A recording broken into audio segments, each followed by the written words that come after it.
Allahumma salli ala Sayyidina Muhammad wa ala ali Sayyidina Allahumma salli ala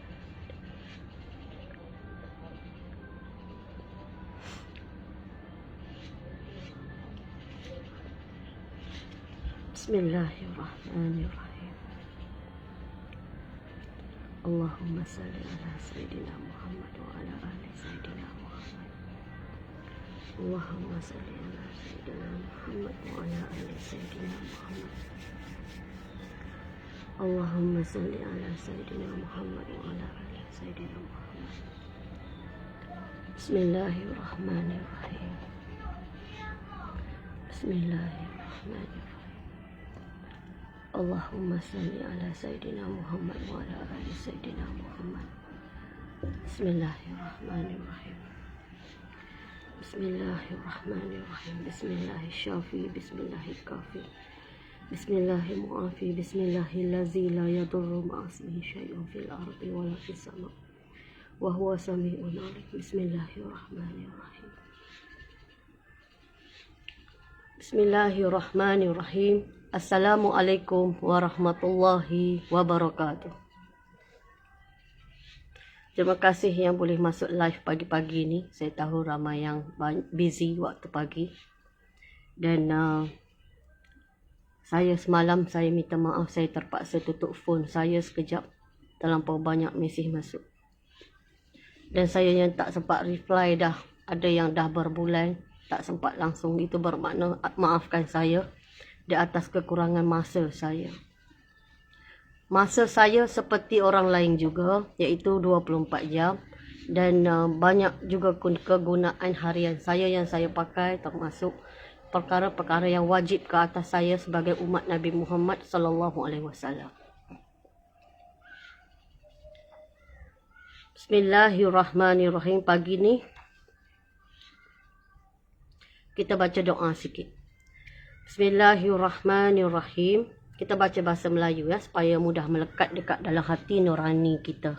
Supaya Allah boleh jentikkan hati nurani kita menjadi orang-orang yang soleh dan solehah, insya-Allah.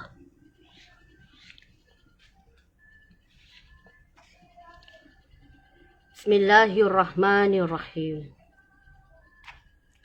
Wahai yang maha hidup, wahai yang maha abadi, dengan rahmatmu aku memohon pertolongan. Dengan itu tolonglah aku. Janganlah engkau memberi beban pada jiwaku walau sekejap mata. Perbaiki seluruh perbuatanku. Ya Allah, ya Tuhanku, demi Muhammad yang menjadi nabimu, Ibrahim menjadi kekasihmu, Musa yang engkau selamatkan, yang berbicara langsung kepadamu, Isa yang menjadi ruh dan kalimahmu, demi kalam Musa, Injil, Isa, Zabur, Daud, Furqan, Muhammad sallallahu alaihi wasallam. Setiap wahyu yang engkau wahyukan, setiap keputusan yang engkau putuskan, setiap pemohon yang engkau beri, setiap yang kaya yang engkau buat miskin, setiap orang fakir yang engkau kayakan, setiap orang tersasar yang engkau beri petunjuk. Aku memohon padamu atas namamu yang engkau turunkan kepada Musa. Aku memohon kepadamu atas namamu yang engkau tetapkan untuk memberi rezeki kepada hamba-hamba. Aku memohon kepadamu atas nama engkau simpan di atas bumi hingga ia menjadi stabil. Aku memohon kepadamu atas namamu yang engkau simpan di atas langit. Aku memohon kepadamu atas namamu yang engkau simpan di atas gunung hingga menjadi kukuh. Aku memohon kepadamu atas namamu yang menjadi pengukuh arasmu. Aku memohon kepadamu atas namamu yang suci, tumpuan harapan yang utuh yang diturunkan dalam kitabmu demimu berupa cahaya yang jelas. Aku memohon kepadamu atas namamu yang engkau simpan pada siang hari hingga bersinar dan engkau simpan pada malam hingga gelap. Aku memohon kepadamu atas keagunganmu, kebesaranmu, cahaya zatmu, agar engkau melimpahkan rahmat kepada Muhammad yang menjadi nabimu dan keluarganya. Dan aku memohon kepadamu agar engkau menjadikan Al-Quran dan ilmu sebagai rezekiku. Engkau satukan keduanya dalam darahku, dagingku, pendengaranku dan pandanganku. Semoga engkau menjadikan Al-Quran sebagai amalan jasadku dengan dayamu dan kekuatanmu. Kerana tidak ada daya upaya bagiku kecuali olehmu, wahai Maha Penyayang di antara yang menyayang.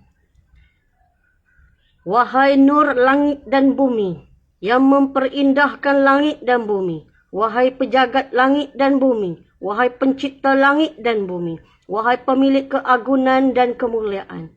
Wahai penjawab orang-orang yang memohon. Wahai penolong orang-orang yang meminta pertolongan.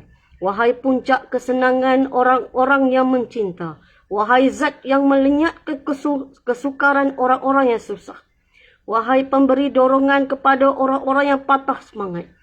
Wahai pengabul doa orang-orang terdesak. Wahai penghilang keburukan, Tuhan seluruh alam. Aku mengajukan setiap keperluanku kepadamu, wahai Tuhan yang maha mulia di antara yang mulia, dan wahai Maha Penyayang di antara yang menyayang. Amin.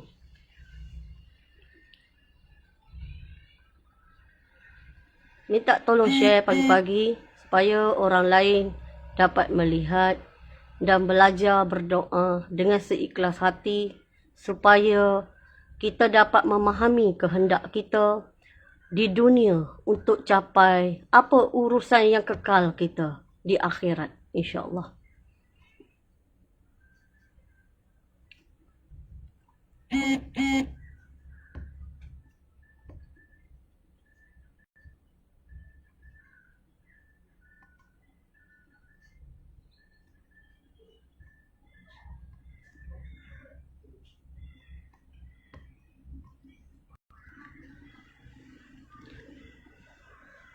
Okey. Saya buat live ni, saya nak bagi tahu secara santai-santai lah hari ni. Sebab yang mana kegerungan yang saya cerita sebelum kematian kita, insya-Allah kita mati di dalam syahid mencari saudara kita Imam Mahdi, insya-Allah. Dan yang mana saya tak boleh buka langsung Messenger ataupun Telegram ataupun WhatsApp, saya mohon maaf. Dan jika jawapan saya makin lama makin pendek itu, juga saya mohon maaf. Kerana yang menghantarnya terlampau banyak dan saya tidak cukup masa. Saya mohon maaf. Saya tahu kerana yang menulis itu di atas kekurangan penyampaian bahasa saya yang kurang difahami. Jadi orang lebih kepada untuk bertanya direct. Saya faham, tetapi saya tidak cukup masa dan saya mohon maaf di atas kekurangan saya. Dan saya buka dekat sini untuk yang mana ingin bertanya kepada saya, yang rasa was-was ke dan sebagainya, atau segala pertanyaan lah, ya. Okey, saya nak bagi tahu sebenarnya binatang-binatang yang ada sekarang ke atas muka bumi, ada yang telah membuat perhijrahan kerana di dalam perjalanan mimpi yang terakhir saya, tempat-tempat kawasan tertentu akan digenangi ataupun sudah tidak ada tamadun seperti negara kita sekarang. Okey. Waalaikumsalam yang beri salam dan Assalamualaikum kepada yang baru masuk. Jadi saya nak bagi tahu binatang-binatang ataupun haiwan-haiwan Allah Subhanahu Wa Taala yang tidak berada di dalam kurungan, yang bebas, mereka telah pun berhijrah. Mereka dah start berhijrah. sedikit demi sedikit menggunakan kaki mereka. Kerana di dalam perjalanan mimpi yang terakhir saya, tempat yang saya duduk sekarang ni pun akan digenangi air laut. Akan dijadikan sebagai lautan. Maka kita kena bersedialah. Binatang-binatang yang tidak bertuan, yang tidak ada dalam kurungan, mereka akan membuat penghijrahan. Kerana mereka sudah pun dikabarkan, bumi ini akan mengalami pergelutan kemanusiaan yang telah ditakdirkan oleh Allah Subhanahu Wa Taala, dan juga akan digenangi air atas perintah Allah Subhanahu Wa Taala, dan mereka telah pun membuat penghijrahan secara berangsur-angsur dengan kaki mereka atas kehendak Allah Subhanahu Wa Taala. Di mana mereka akan pergi? Di negara yang tidak digenangi air.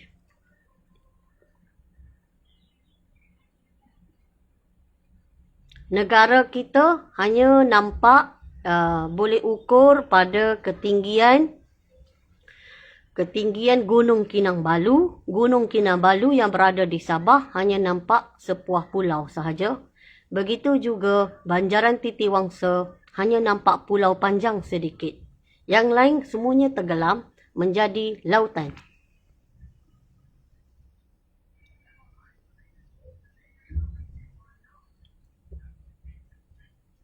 Ada soalan ke yang bertanya bertalu-talu?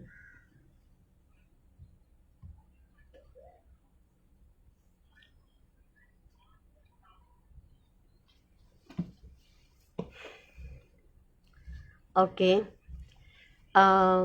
Saya memang sudah bagi tahu perjalanan mimpi yang terakhir saya. Sudah pun orang-orang di luar negara, mereka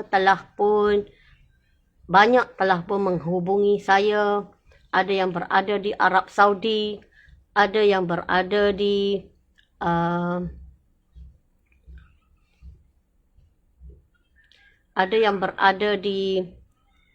mana-mana negara, Afrika sekalipun, ada yang telah menghubungi saya cukup jauh, dan terima kasih saya ucapkan.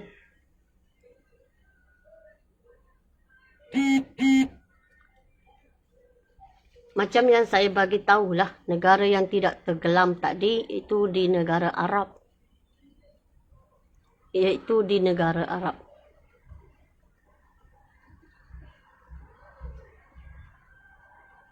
Di negara Arab tidak tenggelam. Di negara kita tenggelam. China pun sebahagian dia pun sudah tenggelam. Di tengah-tengah China pun tenggelam. Adalah beberapa pulau. Di Indonesia pun tenggelam. Sabah, Sarawak. Sabah tu pulau. Gunung Kinabalu, ketinggian Gunung Kinabalu tu nampak sebuah pulau kecil sahaja. Dan lain-lain contohlah yang berada adalah pulau kecil-kecil saja. Okey, saya nak bagi tahu. Semasa di dalam perjalanan mimpi yang terakhir saya, semasa sedang, saya keluar tu, semasa sedang berlaku, balingan bom kepada kita, iaitu atas negara dan tanah air kita di Semenanjung Malaysia. Waktu itu ada yang boleh berkenderaan dan ada yang tidak boleh berkenderaan. Jadi kita kena tinggal kenderaan kita dan kita kena meneruskan perjalanan kaki kita. Kita kena berjalan kaki. Hinggalah kita jumpa satu kumpulan yang besar yang ada panglima. Jika sudah berada bersama-sama dengan panglima, tak apalah, ikut arahan panglima. Jika masa itu masih ada lagi Sultan Negeri, ikutlah Sultan Negeri. Okey. Saya nak bagi tahu yang mana-mana bukit atau gunung yang berada di Malaysia ikut ketinggian Gunung Kinabalu ataupun ketinggian Banjaran Titiwangsa. kena belajar ketinggian gunung yang ada yang saya sebut 2 gunung tersebut, maka akan dapat jawapan dia. Seperti saya duduk sekarang, saya duduk di tingkat 15 ya. Saya duduk di tingkat 15, tinggi. 15 ni tinggi. Dan tempat yang saya duduk ini pun tenggelam.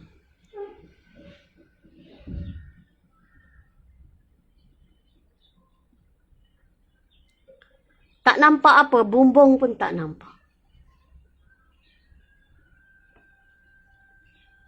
Di dalam perjalanan mimpi yang terakhir saya. Bila waktu itu berlaku?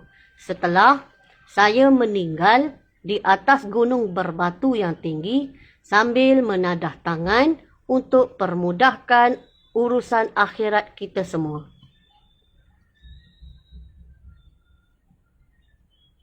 Ya Allah.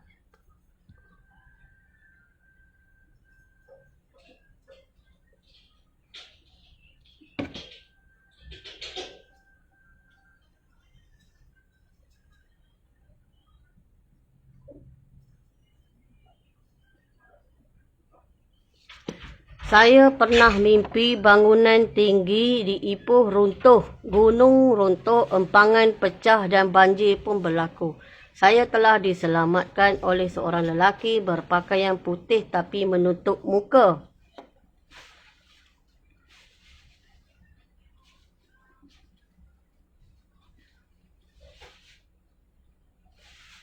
Dia seperti orang Arab tapi boleh bercakap Melayu tak banyak. Dia mengatur dan menyuruh tempat yang disediakan dan suruh berzikir dan selawat. Di situ ada tulisan Allah Muhammad.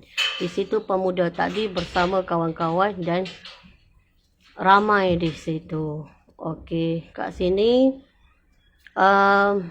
maksud dia, sekarang saudara kena bersedia dengan perkataan Allah Muhammad ataupun dengan lain perkataan perlu memahami maksud Allah Muhammad. Dan perlulah berada bersama-sama dengan pemuda untuk mengangkat maksud sebenar Allah Muhammad. Okey.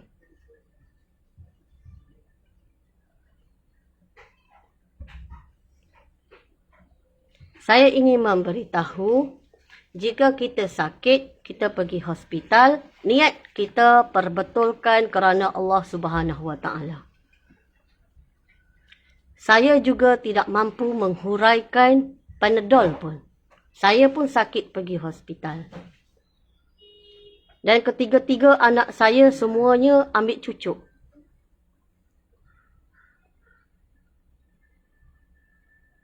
Okey. Muhammad Luqman.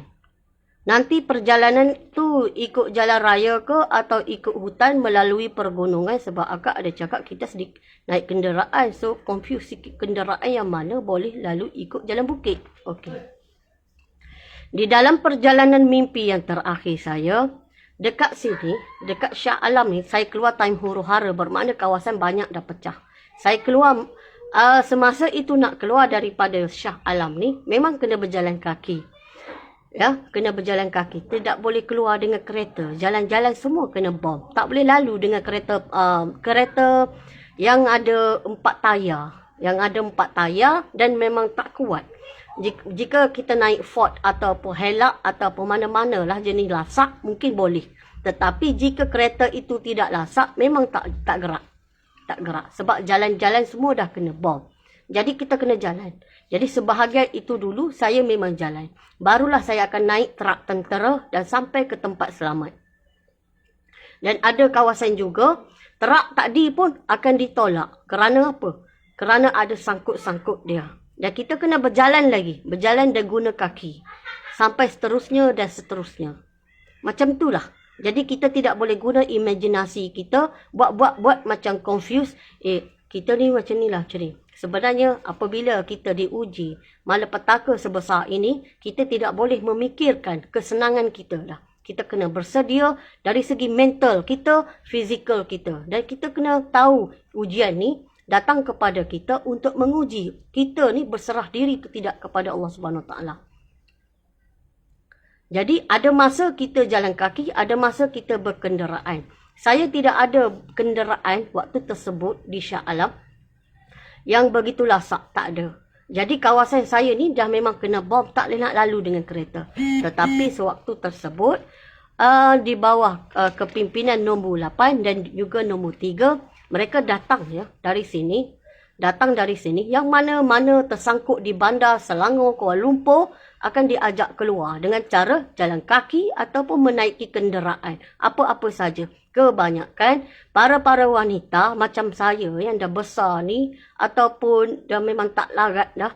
Memang kalau jalan pun cepat-cepat berhenti. Jalan pun cepat-cepat berhenti. Mungkin saya akan disuruh untuk naik kenderaan dulu sementara ataupun berjalan sementara, bergile-gile macam itulah. Tengok pada keadaan. Kerana waktu tersebut kita dihujani diserata bom yang berada di seluruh Malaysia. Bukan seluruh Malaysia. Negara pun dah hancur dah waktu tersebut. Jadi ada yang naik kenderaan dan ada yang naik terak-terak ketenteraan atau apa saja pada waktu tersebut yang Allah izinkan ke atas kita.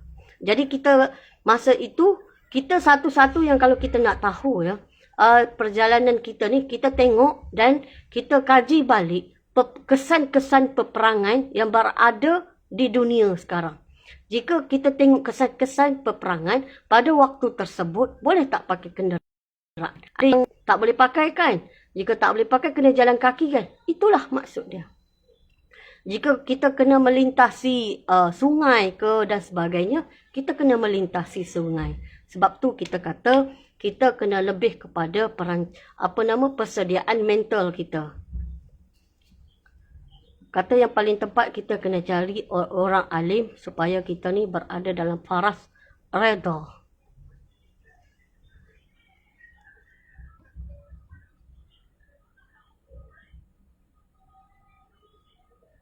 Okey. Saya tak faham perkataan HINT, hind, ataupun pertunjuk ataupun tidak. Saya nak bagi tahu perkataan vaksin tu tak ada dalam perjalanan mimpi yang terakhir saya. Tak ada. Dan saya tidak boleh nak cantumkan vaksin tadi dengan perjalanan mimpi yang terakhir saya. Kerana saya guna perkataan perjalanan mimpi yang terakhir saya, iaitu kita bersedia menuju alam akhirat. Dan saya kata bawa perjalanan mimpi yang terakhir saya berjumpa dengan orang alim. Itu lebih baik.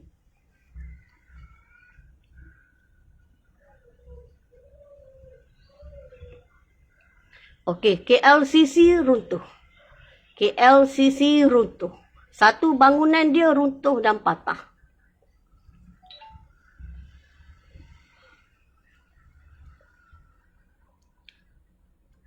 Tahap mereka tahu ataupun tidak, biarlah ditentukan oleh Allah Subhanahu Wa Taala. Saya ditugaskan ataupun diperintahkan menyampaikan perjalanan mimpi yang terakhir saya untuk umat Nabi Muhammad walau satu kali.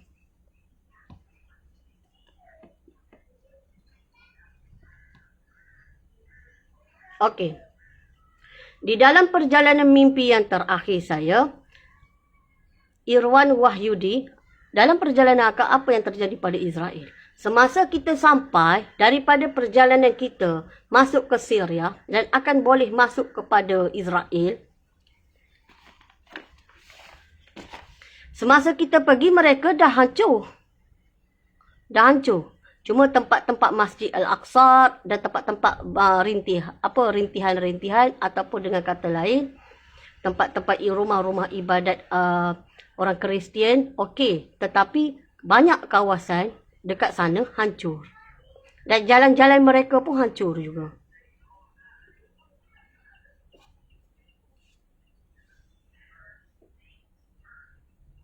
Saya tidak boleh komen ya. Jika tidak ada, saya tidak boleh komen. Saya tidak boleh guna akal saya. Saya amat lemah. Kerana nak hurai Panadol pun tak mampu. Saya mohon maaf kekurangan saya.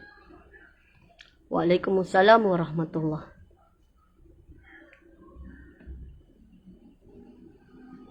Waalaikumsalam warahmatullahi.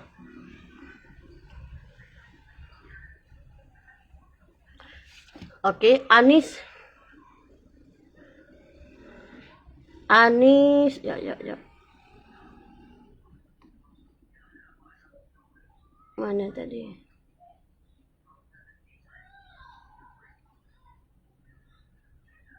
Tak boleh nak tengok dah ke atas.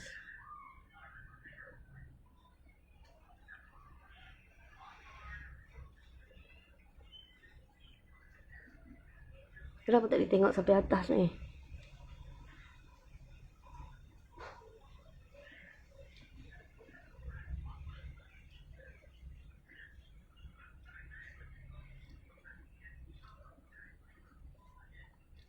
Okey. Anis Fuada. Salam anggaran puan, berapa masa yang puan ambil bila pecah darah di Indonesia untuk bergerak keluar dari Malaysia? Adakah bertahun lamanya? Okey, soalan ni pun bagus. Okey, waalaikumsalam Anis. Okey, apabila berlaku serangan yang bertubi-tubi di negeri Sabah dengan slogan tipuan emas akan berantai kepada negeri-negeri yang lain yang berhampiran tersebut. Okey, negara pertama yang berantai adalah Palawan. Negara Filipina, Palawan. Mereka nampak macam tu tetapi mereka menolong saudara mereka. Okey. Dan juga akan berantai kepada Sarawak, Brunei, Labuan, Kalimantan. Okey, semasa berada di Sabah, masa itu di dalam negara Indonesia, Jakarta, terutama bandar dia yang besar tu, mereka ada satu pergelutkan amukan besar-besaran dan apabila berantai keseluruhan di kawasan pulau besar tadi, mereka ni tengah-tengah laut ya, pulau besar tak bercantum, akan ada pecah darah. Masa pecah darah, saya ditunjukkan di dalam perjalanan mimpi yang terakhir saya. Waktu tersebut, saya masih boleh lagi tengok news.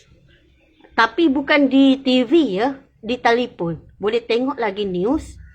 Pada waktu tersebut, melihat keadaan pecah darah amukan besar-besaran di Jakarta. Masa itu boleh tengok. Sesudah itu sahaja, sudah tak boleh tengok. Maksudnya mungkin yang kita pakai sekarang, tak boleh tengok dah. Macam Facebook ke, apa-apalah, TikTok ke, dan sebagainya. Memang tak boleh tengok dah. Okey. Bila waktu yang sesuai, kita berkumpul bersatu dengan Panglima. Ada setengah Panglima, dia tak boleh terima lagi perjalanan mimpi yang terakhir ni. Yang boleh nampak sikit mungkin pembantu Panglima. Kerana mereka ada, ataupun nombor 6. Kerana mereka ada ilmu. Ataupun yang lain-lain tu mereka lebih kepada tanah air, ataupun negara mereka, ataupun negeri mereka. Okey. Jadi ada, terutama Panglima nombor 8. Panglima nombor 8 ni dia berlainan sikit. Dia terlalu orang biasa. Ya. Dia terlalu orang biasa. Jadi nampak saja dia orang biasa, tetapi akal dia tadi mengatasi ketujuh-tujuh di hadapan.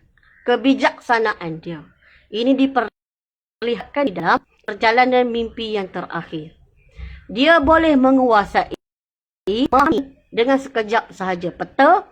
Dia juga boleh menguasai, memahami dan membuat tindakan secepatnya ke atas jenazah-jenazah, para orang sakit ataupun kesakitan orang lain. Dia cepat memahami dan memberi arahan.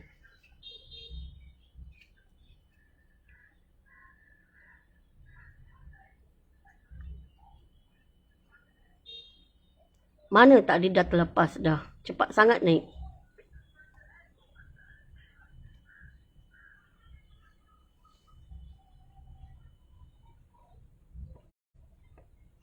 Kepada yang mimpi tulisan Allah Muhammad, kena cepat-cepat belajar memahami Allah Muhammad.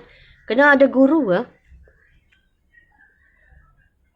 Itu maksudnya mimpi terpimpin. Mimpi terpimpin. Kena ada guru ya. Okey. Singapura Bong KLCC. Bukan. Dari dasar laut, terbang, debung. Dari dasar laut, terbang, debung. Tak tahulah. Singapura, dari negara Singapura yang kecil itu, tidak ada tempat untuk tembak. Tetapi dari dasar laut, terbang, debung. Laju, secepat kilat dan banyak. Okey, perang dulu, saya meninggal, baru bencana. Perang dulu, saya membuat penghijrahan. Okey, ada kesan dia dan saya meninggal, baru ada bencana. Ya, satu KLCC kena bom. Dan kawasan di persekitaran dia hancur rebuh. Tak selamat diduduki. Air tidak ada. Air mungkin adalah yang mana tadah. Tetapi elektrik tak ada. Tak ada cahaya. Gelap gelita. Ya, masa kejadian dengan slogan tipuan emas di Sabah, saya masih berada di Selangor. Saya orang yang paling last keluar. Okey. Orang non-Muslim ataupun orang asing dan sebagainya, mereka di bawah pengawasan kepimpinan Panglima yang tersisa, yang saya sebut tadi.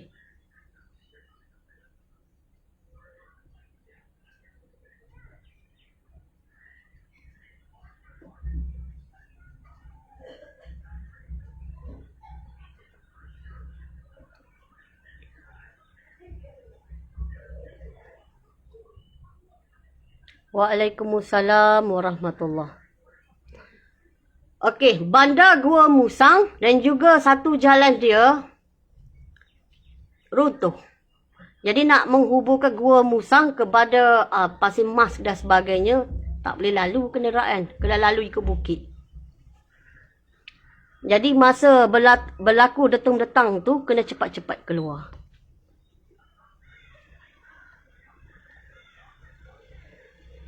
Okey, orang Penang. Okey. Penang tadi, dia memang tak banyak kena bom dari India. Masa dia buat serangan 2 hari, Penang, kawasan utara, tepi pantai dia ataupun Langkawi memang kena bom. Tetapi oleh kerana terkejutnya masyarakat Melayu yang tidak pernah kena serangan, mereka pun berlumba-lumba mencari tempat perlindungan ataupun rumah saudara mara mereka kerana ketakutan yang amat sangat. Tak gila lagi. Cuma perangai gila tu dah ada. Okey. Orang Semenanjung masih lagi alpa. Waktu tersebut pun masih lagi tak nak ambil tahu tentang perjalanan mimpi. Sepatutnya korang jangan datang kepada ataupun singgah sekejap ambil minum air. Terus jalan pergi ke utara.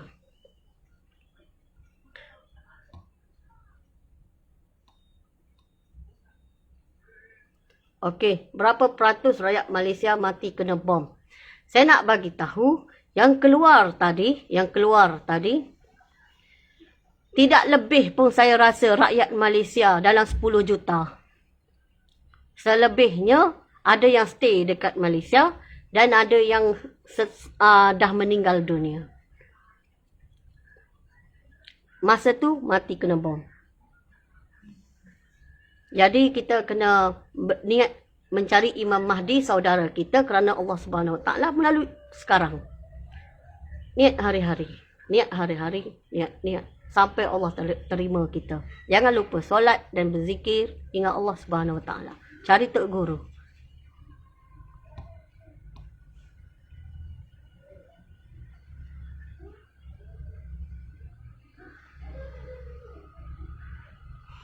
Okey. Dekat Malaysia ni tak jatuh nuklear, tapi bom besar-besar ya. Bom besar-besar. Besar-besar. Boleh meruntuhkan bangunan bukan boleh meruntuhkan bangunan ya. Boleh tenggelamkan bangunan tu sampai ke bawah, tanah, dalam tanah. Boleh tenggelamkan bawah tu dalam tanah. 4 tingkat, 5 tingkat, saya tak silap macam tu lah. Okey, apabila skon berdasarkan mimpi, okey, apabila saya meninggal, bila yang keluar dulu, Imam Mahdi atau Dajjal? Okey, apabila saya meninggal di atas gunung berbatu yang tinggi sambil menadah tangan permudahan urusan akhirat kami semua pada waktu tersebut, dalam keadaan kawasan tersebut saja ya, berdekatan dengan saya duduk di atas gunung dan bawah pada gunung yang ada tersebut, dan saya pun meninggal kena bom. Tangan kanan saya ke atas 200 km, di sana ada kumpulan Imam Mahdi. Kenapa saya cakap macam tu? Masa tu saya dah berhenti dah. Saya dah naik. Okey, saya dah naik, dah buat serangan bertahun-tahun, saya dah berhenti, saya dah naik. Dan saya seolah-olah sedar. Dari niat nak doa untuk paku kaki tangan orang saja tadi, saya dah sedar. Saya rasa saya reda dah. Saya pun menangis. Sebelum ni saya tak menangis kematian anak saya. Saya rasa nak marah je.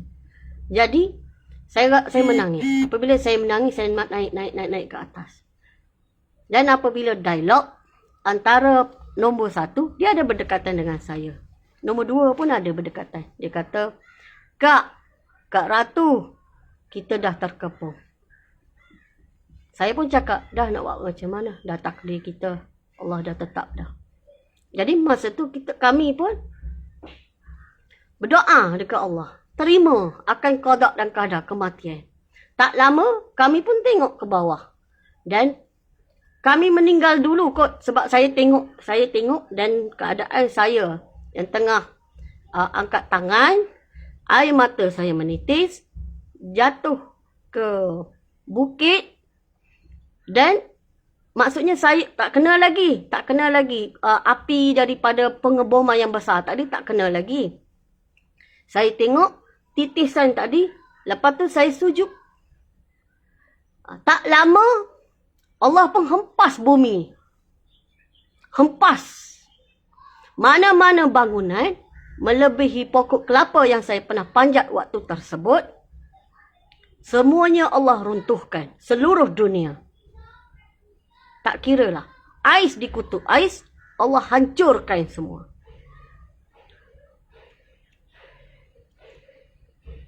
Pada waktu tersebut, sudah menggunakan manual. Iaitu Imam Mahdi dah ada.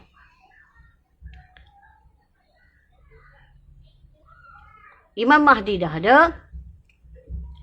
Dan pada waktu tersebut ada dukhan ya. Lepas ada dukhan, dalam pada masa tu kesakitan, kelaparan, semua ada. Dajjal pun keluar. Masa tu Imam Mahdi dah ada.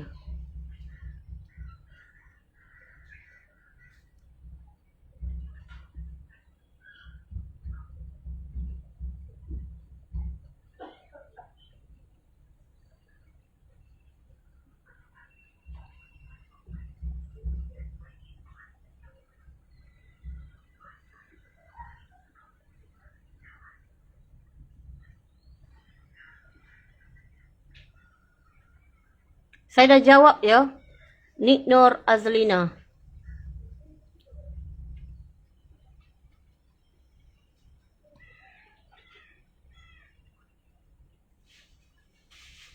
Ada ya. Dia Habibah. Puan ada tak kumpulan yang bergerak keluar sebelum Johor diserang? Ada. Yang mana mempercayai perjalanan mimpi yang terakhir. Dia dengar sahaja Sabah kena bom. Dia dah standby dan keluar dah. Dia orang yang beruntung. Dia standby apa? Mental dia, fizikal dia telah pun bersedia. Dan dia pun telah keluar. Ada. Ramai. Begitu juga dengan Indonesia yang dengar perjalanan mimpi yang terakhir saya. Mereka dah hantar dah anak-anak isteri dia ke Semenanjung.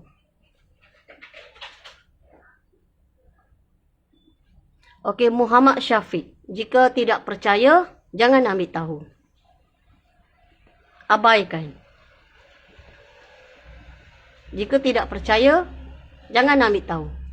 Abaikan. Saya tidak boleh memaksa sesiapa.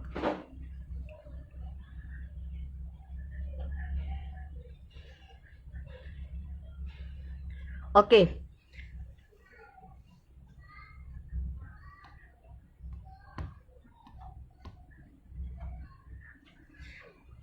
Okey. Pergi kawasan utara sahaja. Kawasan pergunungan utara yang bersebelahan dengan Perak, bersebelahan dengan Kelantan. Itu kawasan pergunungan. Itu saja kawasan cahaya. Saya tak boleh jawab dah cahaya bagaimana. Saya tak boleh jawab. Sebab jika kawasan di Perak, orang panggil Tok Hijau. Jika kawasan pergunungan bersebelahan dengan Kelantan, orang panggil Tok Putih. Jika di Kedah, orang panggil Tok Hitam.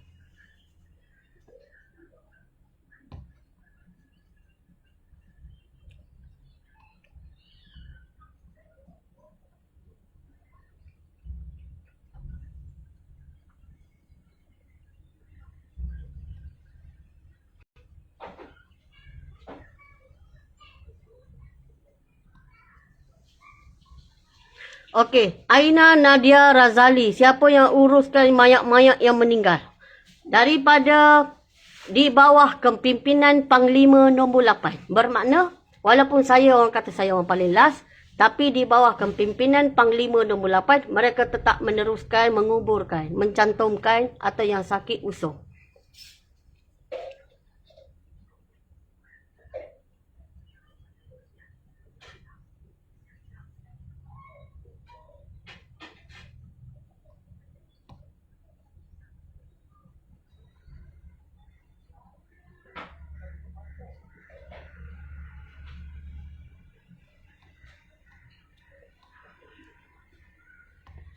Okey, Selangor tidak ada cahaya langsung.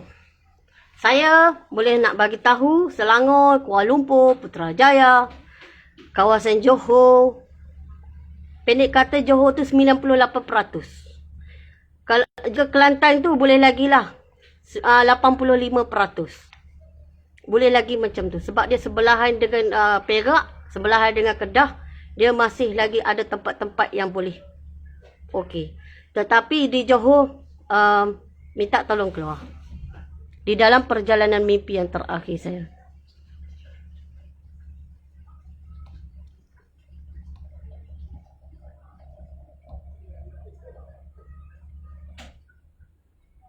Okey. Saya hanya menyampaikan perjalanan mimpi yang terakhir saya. Saya tidak ambil apa-apa keuntungan yang menguntungkan diri saya di atas perjalanan mimpi yang terakhir saya. Jadi, jika nak pandang serong ataupun hinaan ke apa, semua saya terima dengan sabar, tabah dan solat.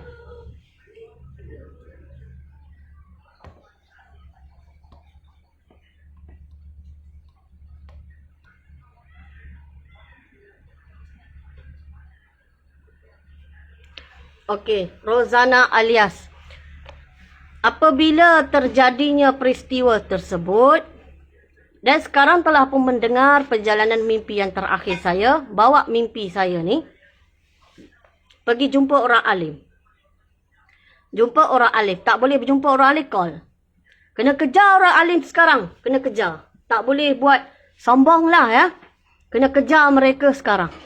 Mereka lah tempat yang sesuai untuk kita minta pandangan dan sebagainya. Jika kita tak buat perkara tersebut sekarang, kita masih lagi berlumba-lumba dengan apa yang kita nak kejar sebelum ini, maka kita orang yang sia-sia.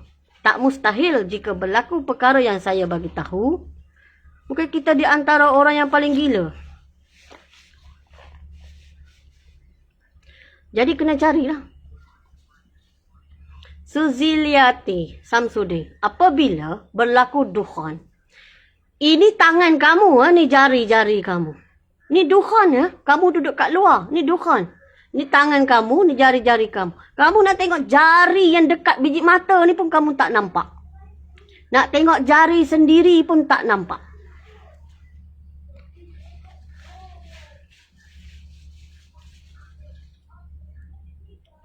Itulah suasana dukhan. Nak tengok jari pun tak nampak. Jadi pada waktu tersebut, kena cari orang alim. Macam mana saya nak buat semasa dukhan? Jadi orang alim boleh bagi tahulah. Kena duduk dalam kawasan bersama dengan keluarga, berzikir. Itulah makanan dia. Sah ke nak cari makanan? Nak tengok jari pun tak nampak. Jika kita berzikir, masa itu Allah bagi air dan Allah bagi makanan bagi kita kenyang. Jika kita masih menyalah menggelepar, kulit kita seperti kita panggang dekat atas dan menggelupas. Sisik tu tadi dia keluar kan? Dia kita panggang ke, kita goreng ke, dia kepik-kepik, keluar keping-keping dia tu kan? Macam itulah kulit kita. Boleh kopek satu persatu. Amat terhina sekali. Amat terhina sekali jika kamu di antara golongan tersebut.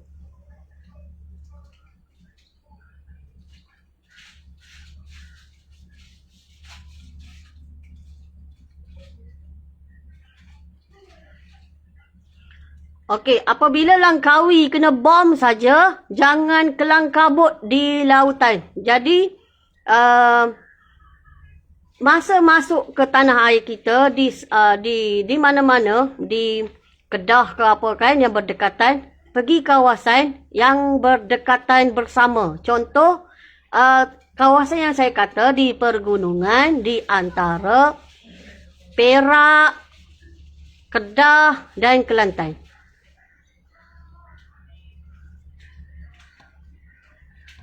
Apa kawasan itulah, mana-mana. Apa yang kawasan tu? Saya pun sendiri tak mampu nak hurai kawasan gunung-gunung ni. Saya sendiri tak tahu, tak boleh nak imajinasi macam mana lah saya nak duduk kat sana. Jika saya terlalu letak perasaan dekat akal dan jiwa saya, menangis tak bangunlah saya. Saya tahu orang Selangor, orang Kuala Lumpur ni dia tak biasa dengan pegunungan. Dia berbeza dengan orang yang biasa duduk di gunung. Dengan orang tak biasa duduk di gunung tak boleh nak bagi tahu macam mana. Tapi jika nak tahu, cuba belajarlah keluar, pergi cari kawasan air terjun yang ada gunung, air terjun. Cuba belajar. Sebab tu saya kata bahawa perjalanan mimpi yang terakhir saya, cari orang alim. Apabila cari orang alim, mereka akan memberi khabar yang baik. Dan supaya kita lebih bersedia. Jika tekan saya macam mana pergunungan, saya sendiri pun gagal. Saya sendiri pun tak ada gunung dekat sini. Saya tak boleh nak explain. Gunung yang duduk di Shah Alam ni, semuanya cantik. Ada tempat salji apa semua. Orang dah buat cantik-cantik. Tapi nanti semua tu nanti hancur. Jadi kita tak boleh menggunakan imajinasi kita. Kita nak pergi ke mana? Sebab tu kena bawa perjalanan mimpi yang terakhir saya. Kena jumpa orang alim. Apabila kita jumpa orang alim, mereka akan memberi persediaan dari segi akal kita nanti, jiwa kita nanti. Kita terpimpin dengan apa yang ada ilmu dengan orang alim tersebut. Jika kita guna emosi kita, akal kita, memang tak sempurna lah kita ni. Dah lah kita ni banyak kekurangan. Saya kata saya lah banyak kekurangan. Contoh bab-bab gunung ni memang saya kurang sangat lah.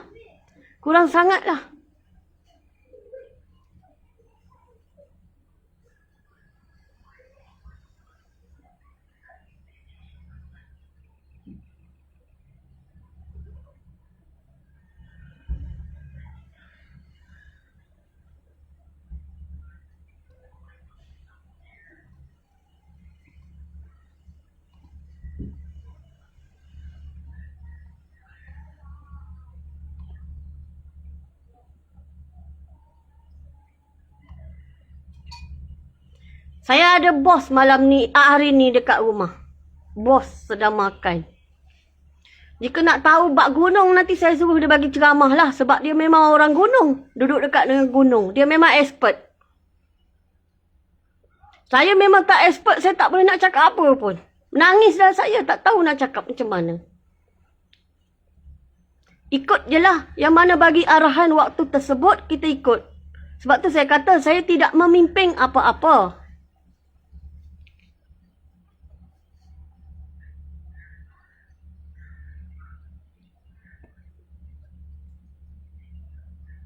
Okey, Negeri Sembilan dengan Melaka, dia kecil ya. Jika dia memang ada terkena hentaman yang pertama, keluar terus kepada utara.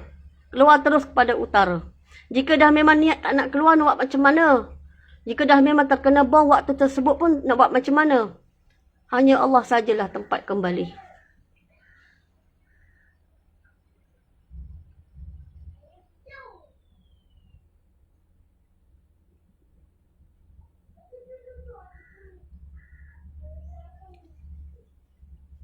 Okey, prepare macam mana jika berlaku peperangan ini, kita nak buat prepare apa? Itu kena cari orang yang arif.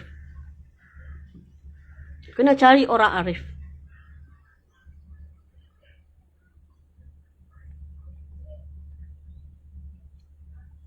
Okey, di Johor, di dalam perjalanan mimpi yang terakhir saya, pertahanan di Johor menjaga siang dan malam, lebih sikit pada 2 minggu ataupun 2 minggu macam tu lah.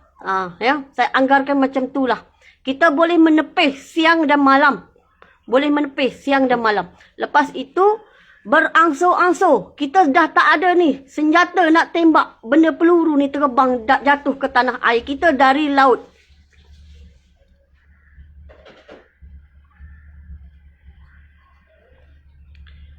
Jadi semasa itu dah pertahanan kita tak boleh nak tepis bom dah. Jadi kita kena keluar dari tanah air kita. Orang ni balik bom dekat kita. Bukan dia masuk menjarah kita. Dia balik bom. Kita dah tak ada. Pertahanan kita dah habis dah tahan bom. Bom tu dah habis. Ada orang kata kan Pakistan tolong kita juga. Pakistan pun teruk juga. Teruk juga. Sebab China masa tu masih kuat. Ya, sebab itulah masa pertahanan tersebut di bawah kepimpinan nombor 7, mereka dulu keluar memberi jalan bawah untuk menyerang China. Mereka dulu keluar. Bukan saya. Kepimpinan nombor 7 dulu di bawah arahan Baginda, di bawah arahan Panglima, kumpulan dia yang pergi dulu. Pergi untuk, tak tahulah nak buat apa, saya nak sebut pun tak erti. Dia dulu pergi ke jalan darat ke arah China untuk membuat penyerangan dari bawah. Bukan itu saja. Thailand pun pergi juga. Semua orang pergilah. Saya sudah bagi tahu dalam live kan. Mereka dulu pergi. Kita masih terkial-kial lagi kat sini.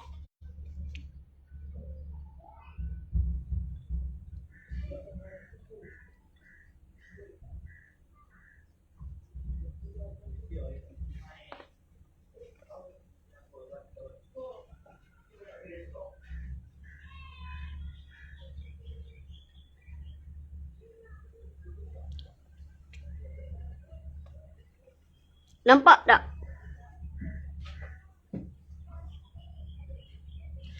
Sahabat Muhammad, saya tidak tahu sebab apa. Oleh kerana apa? Saya tidak tahu. Saya tidak tahu, saya tak boleh jawab ya.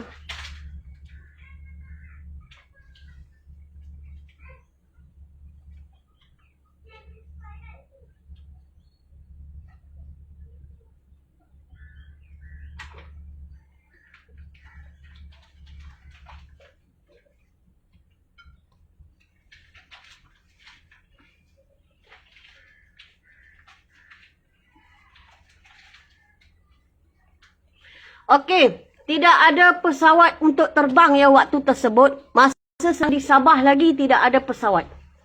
Kecuali jet pejuang untuk tembak-tembak. Tidak ada pesawat langsung di seluruh dunia. Pesawat awam lah, tak ada.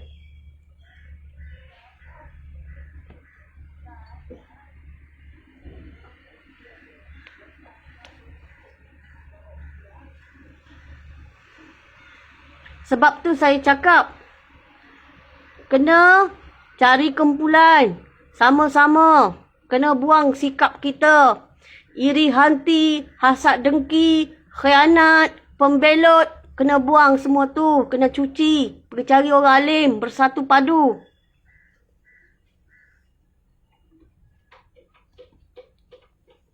Johor kena keluar arah utara.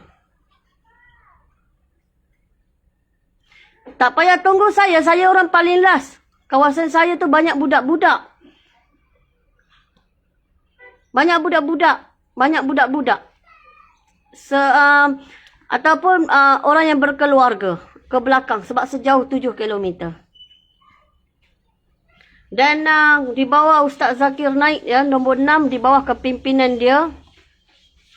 Ramai orang gila, perempuan gila. Dan pada waktu tersebut, pada keluarga yang nampak ada wanita-wanita, perempuan-perempuan, siapa-siapa yang berkenaan dengan keluarga mereka, mereka agak sosial, tapi ada sifat yang baik, maka sediakan tali.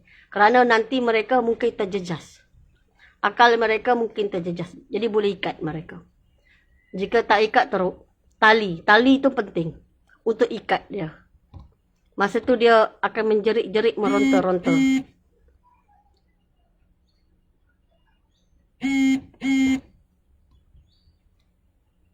Ya, siapa-siapa yang rasa ada keluarga yang berbagai-bagai tadi, perangai, jiwa dia, maka sediakan tali. Ya, sediakan tali. Jika tak sediakan tali, bermasalah ya. Susah jugalah nak cari tali waktu tersebut.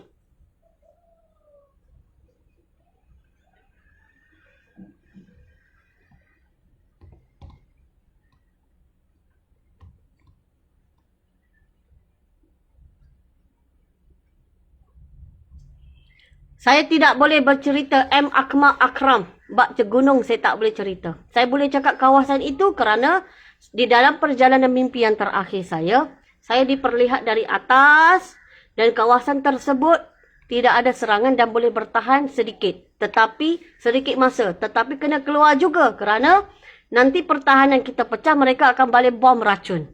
Bom racun ni, kita hidu, kita pingsan dan menggelepar, hilang. Okey, Sarawak, Azhar Del Toro. Apabila mendengar sahaja, kita orang awam, apabila mendengar saja di Sabah kena bom, maka bersedialah keluar. Dari laut, keluar, sama ada ke Semenanjung, ataupun naik kapal terus, ataupun dah prepare siap-siap dah kapal, nak pergi ke Mekah.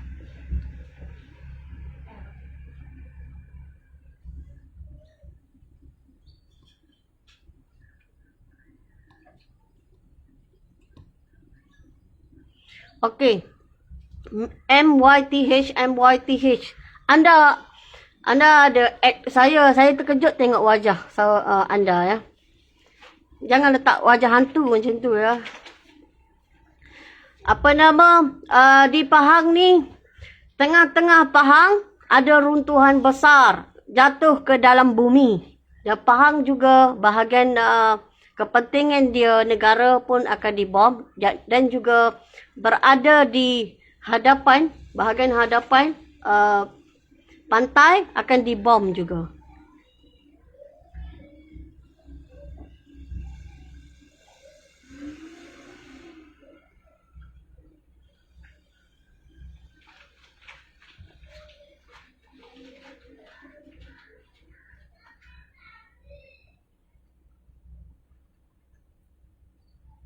Batu Pahat keluar juga ya, keluar cari kawasan utara. Buat kumpulan, grup dan boleh tolong-menolong. Dalam kumpulan itu ada yang boleh baca doa ya. Lepas solat ke apa ke boleh baca doa. Bergotong royong lah sama-sama tolong-menolong. Saya nak cakap pun tak erti. Saya tidak mengetuai apa-apa. Saya menyampaikan perjalanan mimpi terakhir saya sahaja. Sebenarnya kita sudah dekat ya. Mana-mana haiwan ataupun binatang-binatang yang ada di seluruh dunia sekarang sedang pun berjalan menuju perhijrahan.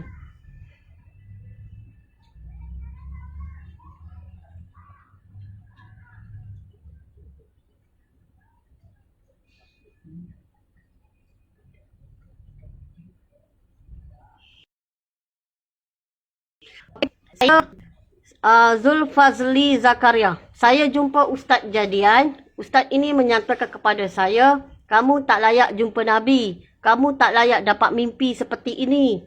Kamu orang biasa. Untuk kamu saja mimpi ini supaya kamu berubah jadi orang baik. Itu saja saya jumpa Ustaz Jadian. 2 orang.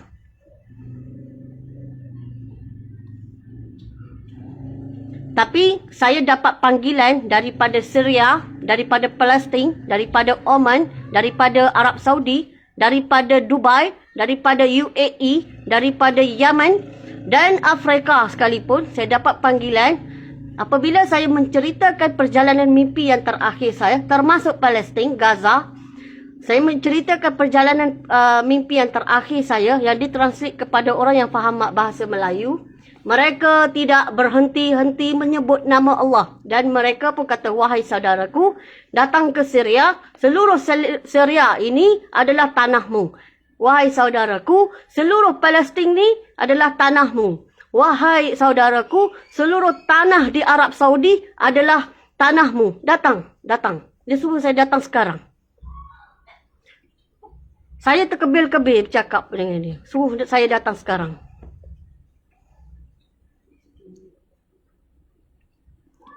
Ini tanahmu, datang sekarang. Sitah An-Nur, datang sekarang. Saya menunggu kamu. Ada yang tunggu saya tu dah meninggal pun ada.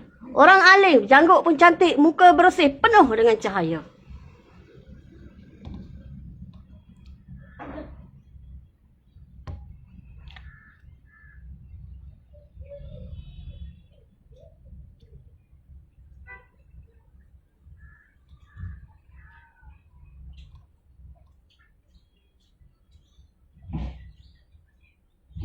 Okey, keseluruhan Nasriah Khalid ya.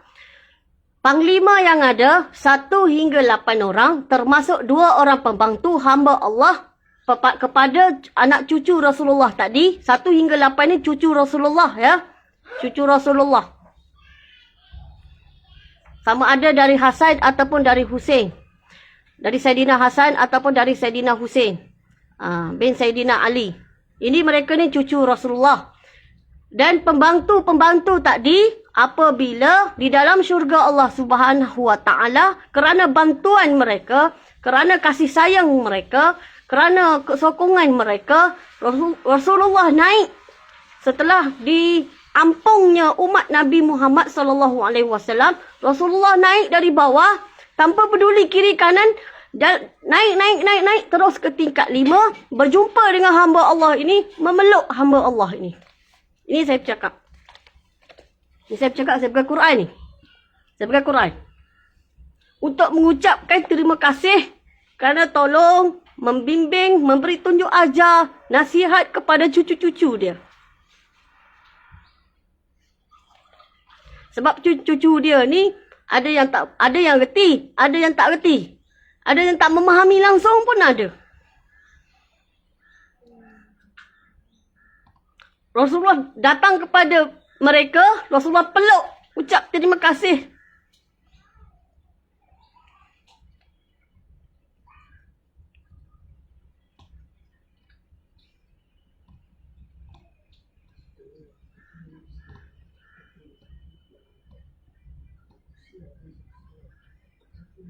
Okey, perlu ada peta jugalah ya. Kena bijak lah. Terutama orang lelaki-lelaki kena bijak.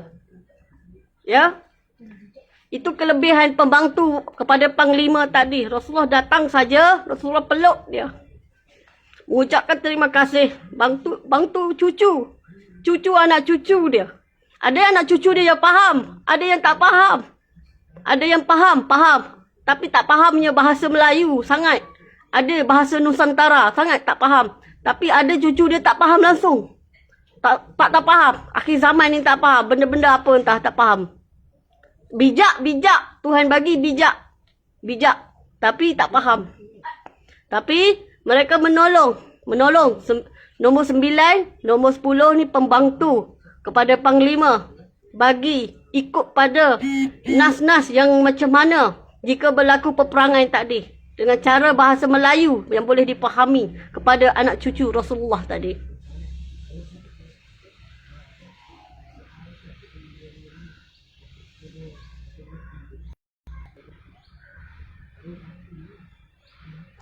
Jadi untuk jasa mereka dengan derayan air mata mereka tidak berhenti-henti, Rasulullah naik dan berjumpa dengan mereka dan memeluk mereka.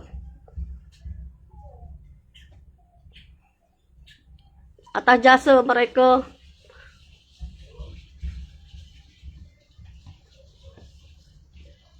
ya, tak semua anak cucu Rasulullah ni faham berkaitan yang akan berlaku sekarang. Tak semuanya faham. Betul. Saya pun tak faham. Saya tak ada ilmu. Saya tak faham.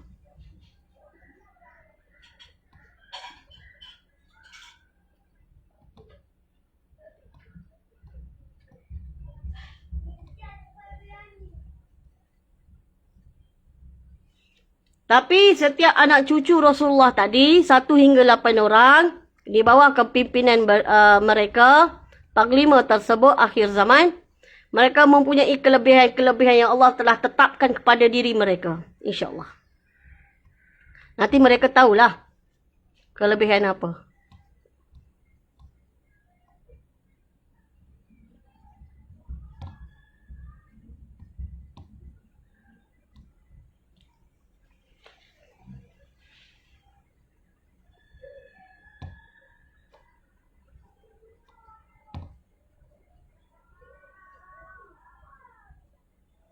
Ya.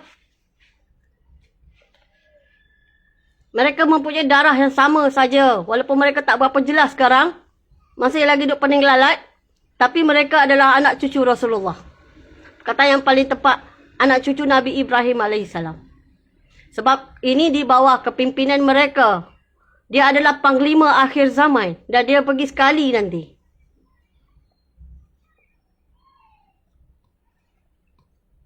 Selepas itu tinggal seorang saja, iaitu kumpulan Imam Mahdi.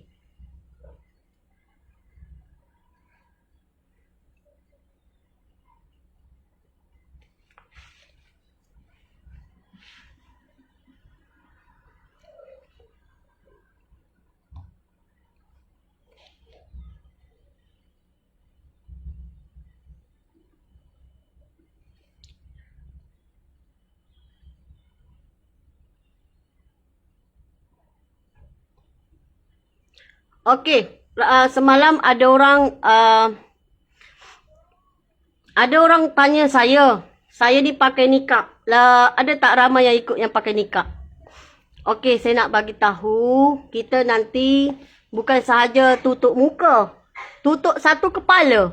Tubuh-tubuh kita pun tutup, takut kena racun. Cuma budak-budak tu dia tak boleh tahan panas lah.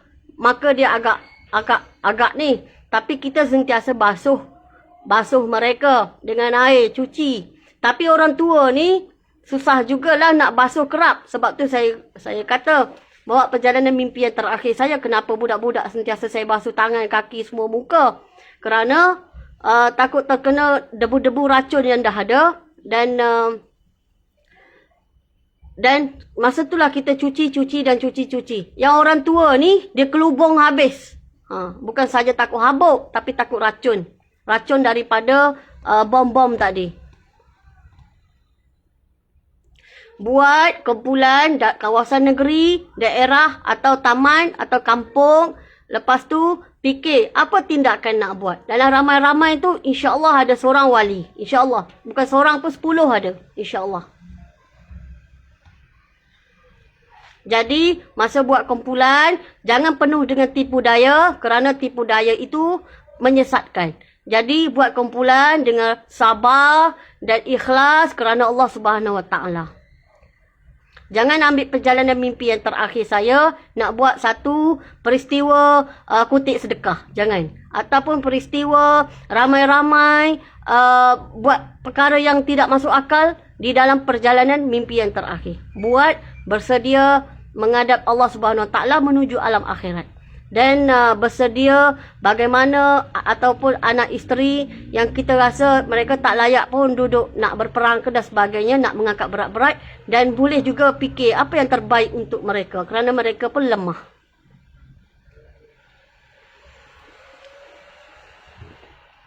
Okey, siapa-siapa yang berada di kawasan yang sama, yang mana percaya sahaja dengan perjalanan mimpi yang terakhir, yang boleh ambil, boleh buat grup dan kawasan yang sama, sama-sama keluar. Memang ada yang tak keluar, ramai. Tak keluar ramai. Yang tak keluar pun ramai. Yang dah meninggal pun ramai. Macam tu lah.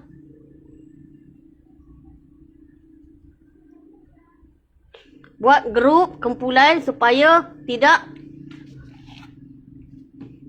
terkesan sangatlah sebab ada satu kumpulan. Dalam ramai-ramai mesti ada wali dalam tu. Dan apabila ada wali, ada keberkatan dia.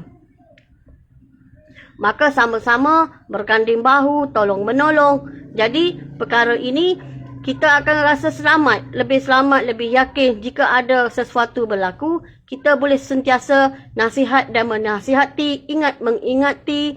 Jadi kita pun rasa senanglah, ada ketenangan. Ini tidak huru-hara nanti, kita pun huru-hara. Dengan baju seluar pun tak nak pakai. Tak bolehlah macam tu. Ya. Kepada lelaki, anda bijak. Sekarang sedang pun berlaku satu persatu. Allah dah tunjuk sikit-sikit, tapi terlalu pantas.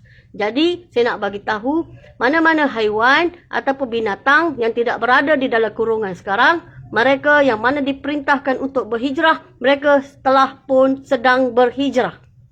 Ada yang sudah berjalan sejauh 500, 600 atau 1000 kilometer. Telah pun bergerak. Ada yang telah pun bergerak.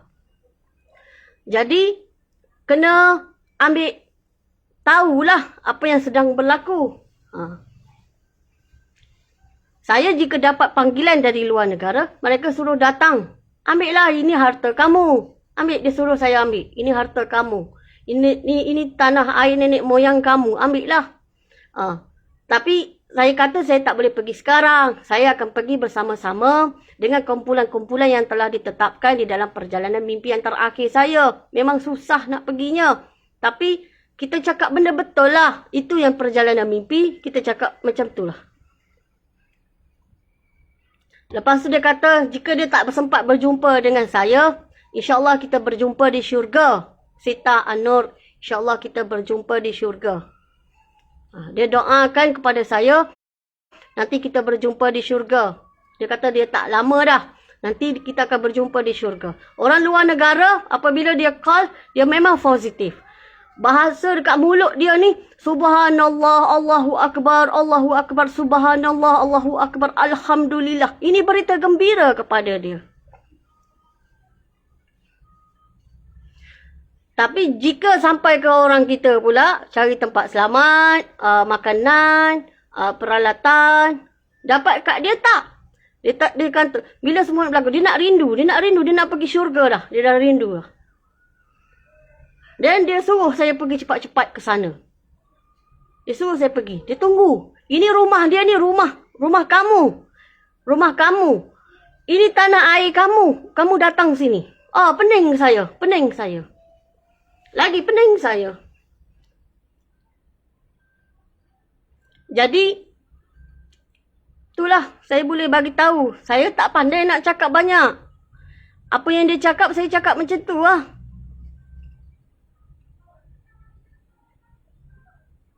Kita baru je nak belajar sejarah-sejarah kita.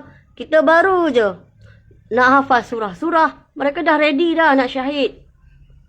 Dah ready dah.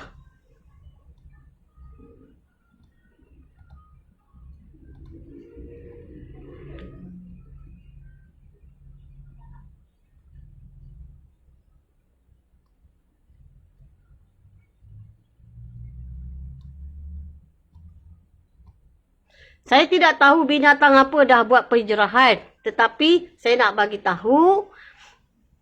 Kamu tahu kan, saya ni suka berborak dengan binatang. Terutama burung. Terutama kucing. Saya agak rapat dengan mereka. Jadi Saya seakan mengerti mereka nak keluar, nak berhijrah tempat baru.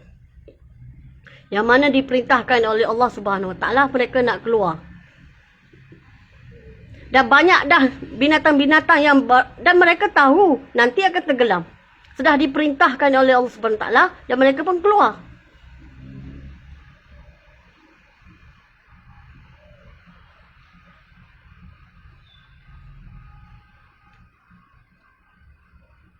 Bukan masanya sekarang kita nak bergaduh, kita nak buat kerosakan pada tanah air kita. Kita kena tahu siapa musuh sebenar kita.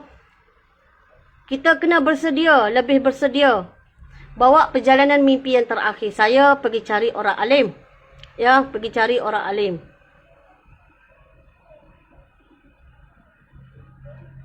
Okey, yang tanya saya semalam, bertubi-tubi. Jika berada di laut, saya memang tak tahu suasana di laut. Tapi dah niatkan mencari Imam Mahdi, saudara saya, maka insya-Allah mati syahidlah jika ada apa-apa berlaku. Kami pun macam tu juga. Walau satu langkah niat kita, kita pun melangkah. Dan kita pun dikategori bukan orang yang layak pergi ke neraka lah pasal kita dah niat dah nak pergi cari Imam Mahdi. Tapi mati kena bom tengah jalan. Nampak macam mana?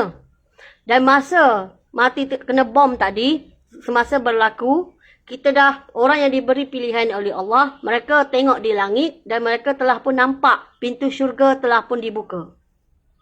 Dan mereka berkata macam ini. Ini orang-orang yang reda ya. Bukan orang-orang yang tak waras tu. Orang-orang yang reda. Mereka kata, bilalah kami ni nak dibom juga. Ini dialog mereka. Mereka dah rindu dah. Bilalah kami nak kena bom. Dah lama dah kami jalan ni ha. Dah lama dah. Lepas tu, mereka dah reda dah. Tak ada perasaan takut lah apa semua. Tak ada mengeluh lapar. Tak ada mengeluh apa-apa. Dah reda dah. Mulut pun berzikir. Sebab tu kena cari orang alim.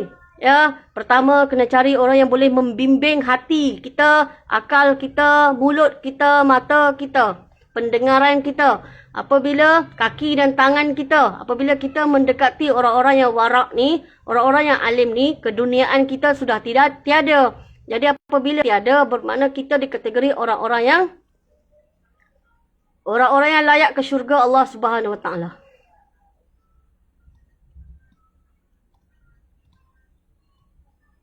Okey, semasa kejadian peperangan tersebut, kita keluar saja dari Malaysia. Kita ingin mencari makanan atau peralatan apa-apa. Kita membuat pertukaran melalui jongkong emas.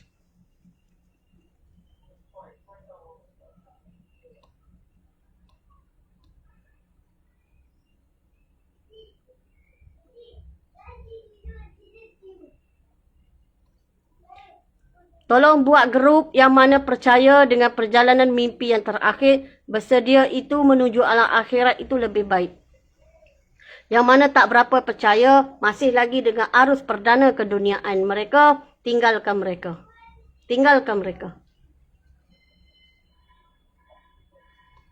Kita tak boleh nak paksa orang. Sebab Allah sudah tetap dah keadaan tersebut. Jangan risau yang mana ada nenek uzur ke, mak uzur ke, ayah uzur ke. Jika nak keluar saja, akan Allah hantar pembantu-pembantu untuk mengangkat. InsyaAllah. Sebab tu kita kena cari orang alim.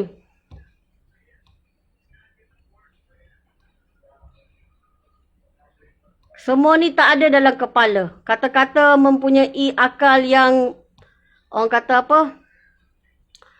Untuk memesongkan hati kita, memesongkan akal kita, memesongkan percakapan kita, idea-idea kita berserta dengan syak wasangka ke, tak ada. Apabila kita berdekatan dengan orang alim, dia boleh memberi kata-kata yang benar kepada kita. Kelakuan kita pun benar.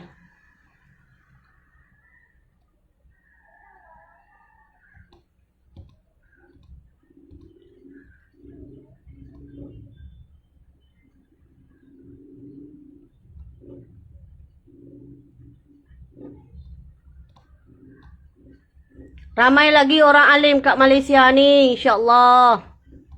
Jangan cakap macam tu, ramai lagi.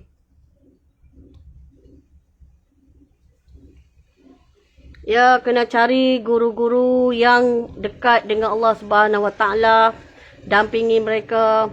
Jika tak boleh damping kerana PKP, boleh call, minta nasihat, tunjuk ajar, minta baik-baik.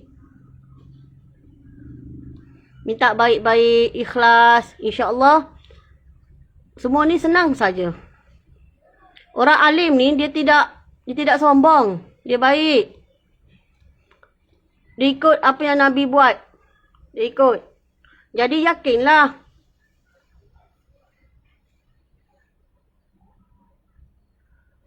Cari orang alim. Saya sini pun cari ustaz juga. Ikut ustaz. Saya tidak memimpin apa-apa ya. Saat sekarang saya tidak buat apa-apa. Kecuali setelah di pertengahan jalan anak saya dan sejauh 7 kilometer barulah saya berada di hadapan diikuti oleh nombor 1 dan nombor 2.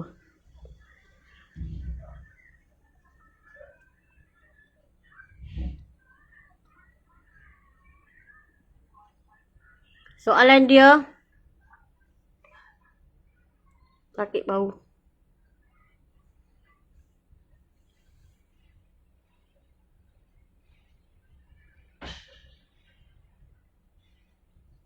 Okey, soalan dia, kita cari orang alim ya, cari orang alim. Okey, seramai mana Indonesia? Laki-laki dia di bawah kepimpinan nombor 1 melebihi 20 juta. Membuat laluan jalan darat nak pergi ke negeri China untuk membuat serangan.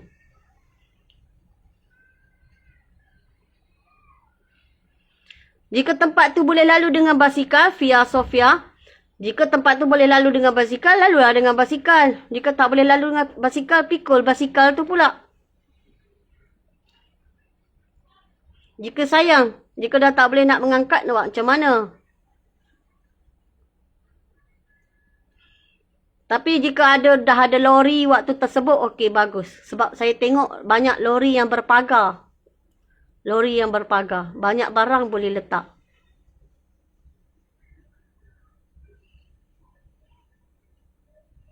Okey, Umi Zawiyah, siapa pegang panji dari Johor? Iaitu Sultan. Sultan panglima dia. Ikut Sultan. Sultan bagi arahan, ikut.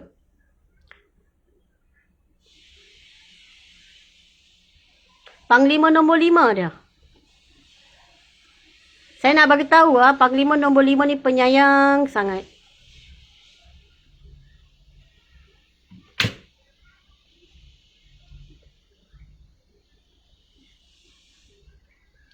Jika tidak ada orang percaya, tak payah ambil tahu. Tak payah ambil tahu. Jika tak percaya, tak payah ambil tahu. Abaikan. Saya tidak boleh memaksa sesiapa. Hanya mampu berdoa saja.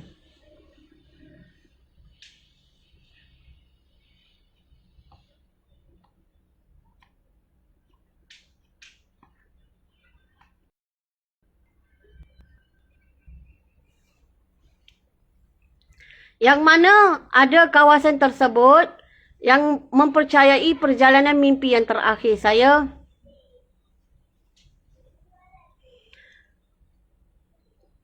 Buat grup lah ya.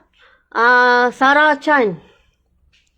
Masa nak lawan tu pakai doa apa? Allah tidak pun perlihatkan saya pakai doa apa. Boleh masuk dalam grup saya. Banyak juga doa saya dah kasih-kasih tu. Okey, alur star, kawasan bandar, kawasan tepi pantai dan bahagian bangunan kerajaan yang penting, tak ada cahaya. Ada berasap je. Berasap hijau, kuning. Lebih kurang macam itulah. Hijau sikit-sikit je, kuning. Lepas tu, ke arah pegunungan, tak ada. Tak ada. Banyak juga kena bom. Sebab bomnya bertalu-talu. Dari China, faham lah.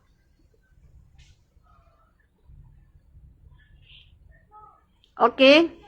Saya sebenarnya tidak prepare sangat pun untuk ni. Saya lebih prepare kepada urusan diri saya ni nak menghadap Allah Subhanahu Wa Taala. Saya tak prepare sangat. Makanan ke apa ke, saya tak prepare sangat. Saya otak tak pandai nak prepare. Tak pandai. Tak percaya? Tanya orang yang rapat dengan saya. Kak Noh di Kedah. Saya memang tak prepare. Dah berapa kali dah Kak Noh cakap saya tetap tak prepare. Tak tahulah kenapa saya prepare dengan Allah Subhanahu Wa Taala. Rasa tak cukup lagi dengan Allah, rasa tak cukup lagi dengan Allah. Jadi saya prepare dengan Allah, dengan Allah, dengan Allah, dengan Allah. Bukan dengan diri saya dan dunia, tapi saya prepare diri saya dengan Allah Subhanahu Wa Taala.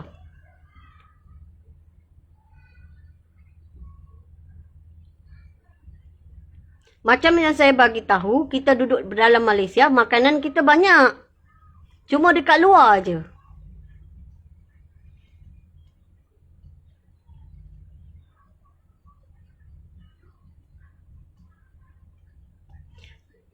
Dalam grup tu ada 2 orang admin ya. Dalam grup dekat Sitah Anur ada 2 orang admin. Dalam 2 orang admin tu saya dari segi cara bahasa dia bercakap dan saya memuaskan hati saya dan boleh minta tunjuk ajar daripada mereka cara nak prepare dan cara nak berganding bahu bersama-sama.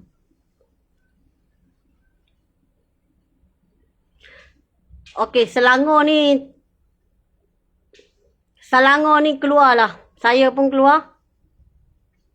Pergi ke utara.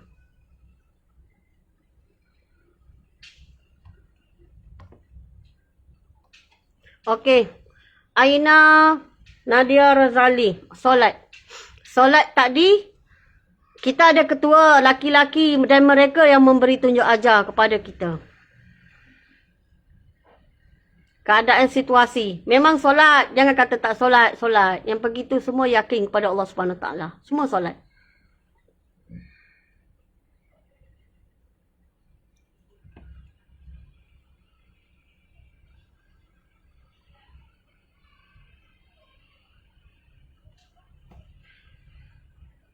Ya la haula wala quwata illa billahil aliyil azim. Waalaikumsalam Syiking Muhammad Nur. Waalaikumsalam.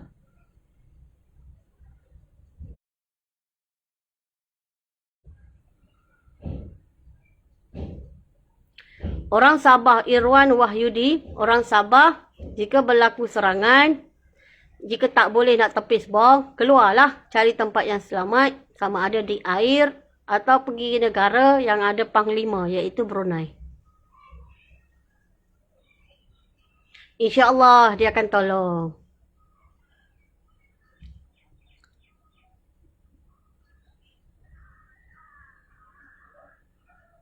Masa kejadian tak perlu pasport pun. Tak ada pasport pun.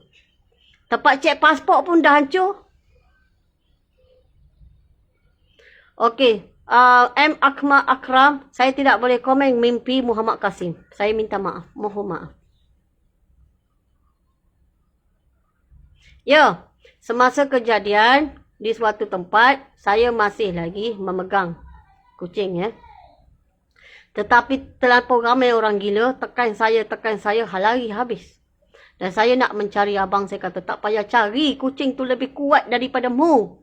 Dan saya dah tak larat nak bagi makan penampar dengan orang gila yang jerit, tekan saya. Sekarang sepatutnya kamu tekan saya, ambil tahu. Bukan telah pun berlaku, kamu tekan saya sampai habis sakit bau-bau ni, tekan saya. Takut dengan keadaan waktu tersebut. Inilah masalah dia. Tapi saya bagi makan penampar je. Saya tak larat dah nak cakap masa tu. Waktu tersebut tak ada siapa nak bercakap perjalanan mimpi yang terakhir. Masing-masing dah berdoa siang malam dengan Allah, minta mohon petunjuk. Dah berjumpa dengan orang alim, mohon petunjuk. Dah bersedia dari segi mental, perasaan, jiwa dah bersedia. Semua dah bersedia. Tapi yang tak bersedia ni macam saya katalah. Kena sediakan tali dan ikat. Tak terkawal. Sakit habis orang dia buat. Tak cukup orang. Diri dia sendiri dia cederakan. Ya. Kita bawa macam orang awam ni. Bawa parang. Bawa apa-apalah. Parang. Tukul. Bawa apa-apa yang rasa nak bawa. Bawa je. Sebenarnya orang nombor 11 ni dia bukan warga negara Malaysia. Jadi saya memang kenal. Okey. Story saya dah penuh.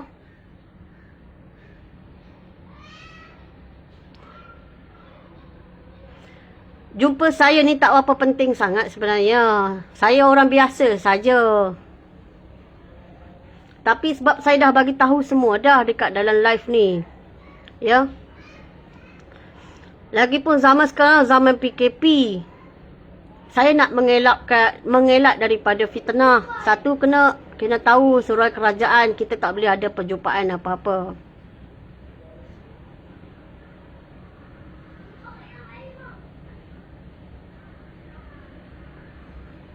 Jika kucing datang kepada kita, itu rezeki. Pahala Allah nak bagi kepada kita, insya-Allah. Okey? Ada soalan lagi?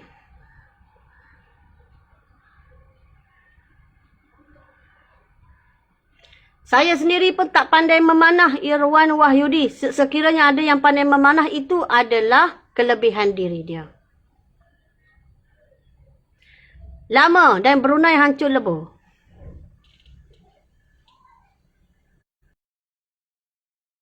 Dah penuh. Dia dah bagi ni dah.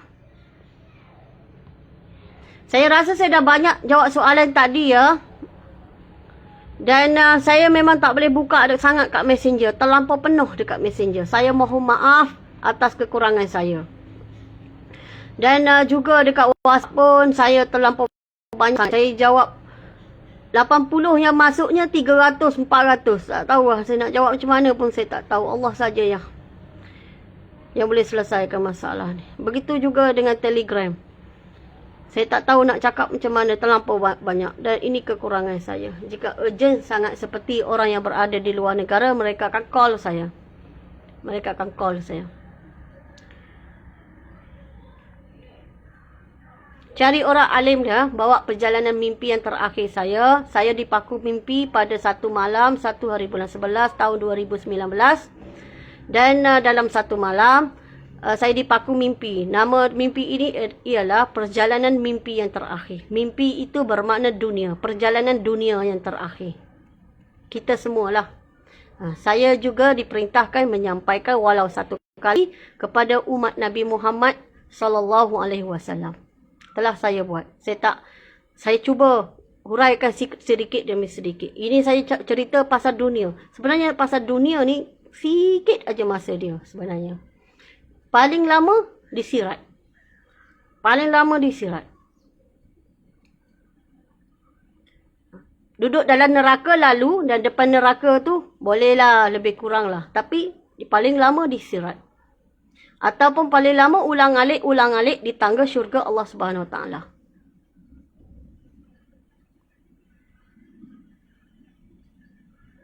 Sebenarnya kita ni untuk yang ni kerana kita ambil tahu, kerana kita sayang kepada dunia. Jika kita tak sayang, kita dah bersedia, kita dah hidup kita pun atas roll aja, relax dan bertenang, kita okey. Tapi kita tak bersedia alam akhirat. Jadi kita pun macam-macam emosi berada dalam fikiran kita. Elok cari orang alim dan cari-cari orang yang ada lebih ilmu lah ya daripada saya. Dan bersedia minta tunjuk ajar dan bersedia. Boleh dah, story saya dah penuh. Saya sudahi. Terima kasih banyak-banyak. Yang mana menonton 358 ni. Terima kasih banyak-banyak. Semoga kita berjumpa di dalam syurga Allah Subhanahu Wa Taala insya-Allah.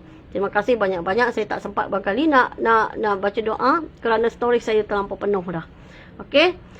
Dan saya minta maaf di atas kurang saya cara penyampaian saya kepada umat Nabi Muhammad di seluruh dunia. Saya mohon maaf di atas kekurangan saya. Terima kasih.